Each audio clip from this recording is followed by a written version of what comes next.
অপরিচিত মানুষ কখনো ঠকায় না, ঠকায় তো কাছের মানুষগুলোই। ধনুক থেকে বেরোনো তীর আর মানুষের মুখ থেকে বেরোনো শব্দ একবার বের হলে তা আর ফেরানো যায় না। কথাটা তেতো হলেও সত্য। তুমি যার কাছে সোজা সরল হবে, সে তোমাকে সস্তা ভেবে ছুঁড়ে ফেলে দেবে। সবাইকে নিজের মতো ভাবতে যেও না, প্রতি মুহূর্তে ঠকে যাবে। নিষ্পাপ হয়ে এসেছিলাম, পাপী হয়ে যাব, ভাবিনি এই পৃথিবীতে এত কষ্ট পাবো। বন্ধু বলো, বান্ধবী বলো, কেউই আপন নয়। ক্ষণিকের এই পৃথিবীতে সবই অভিনয়।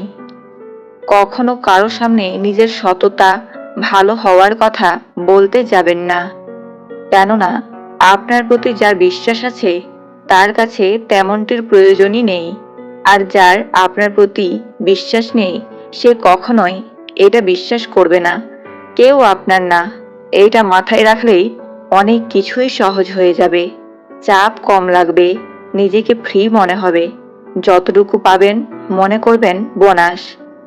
স্বার্থের টানে আত্মীয় স্বজন সন্তান সবাই হয়তো ছেড়ে চলে যায়, কিন্তু স্বার্থের জন্য স্বামী স্ত্রীরা একে অপরকে খুব কম ছেড়ে যায়। কষ্ট পেয়েও যারা প্রতিবাদ না করে চুপচাপ থাকে, এটা তাদের দুর্বলতা নয়, এটা তাদের মা বাবার দেওয়া ভালো শিক্ষার পরিচয়। কেউ যদি আপনাকে খুব বেশি প্রায়োরিটি দেয়, তাহলে ভাববেন না মানুষটা অনেক সস্তা। আপনার কপালটা অনেক ভালো, কারণ পৃথিবীতে এত মানুষ থাকতে সে আপনাকেই প্রায়োরিটি দেয়, আপনাকেই সবসময় বুঝতে চেষ্টা করে।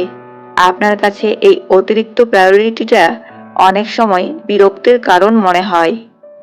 একটিবার ভেবে দেখুন, সে মানুষটার কাছে আপনি এতটাই স্পেশাল যে তার সবটা জুড়ে শুধু আপনি আপনি আর আপনিই আছেন। তাকে অবহেলা করাটা কি ঠিক? তার প্রায়োরিটিটাকে মূল্য দিতে শিখুন, হোক সেটা বন্ধুত্ব, ভালোবাসা কিংবা বেস্ট ফ্রেন্ডের সম্পর্ক। মনোবিজ্ঞানীরা বলেন, এক, কেউ যদি তুচ্ছ বিষয়েও অনেক হাসেন, তবে সে ভেতর থেকে খুবই একা। দুই, যদি কেউ অতিরিক্ত ঘুমায়, তাহলে সে অসুখী। তিন, যদি কেউ কম কথা বলে কিন্তু যেটুকু বলে খুব দ্রুত বলে, তাহলে সে কিছু গোপন করছে। চার, যে কাঁদতে পারে না সে দুর্বল প্রকৃতির। পাঁচ, যদি কেউ অস্বাভাবিকভাবে খাবার খায়, তাহলে সে কোনো মানসিক চাপে আছে। ছয়, যদি কেউ একটুতেই কেঁদে ফেলে, তার মানে সে নিরীহ এবং কোমল হৃদয়ের। সাত, যদি কেউ ছোটখাটো বিষয়ে রেগে যায়, তার মানে তার ভালোবাসার দরকার। উপরে ওঠার পথে যাদের সাথে দেখা হবে, তাদের সাথে ভালো ব্যবহার করুন, কারণ নিচে নামার পথে আবার তাদের সাথেই দেখা হয়ে যেতে পারে।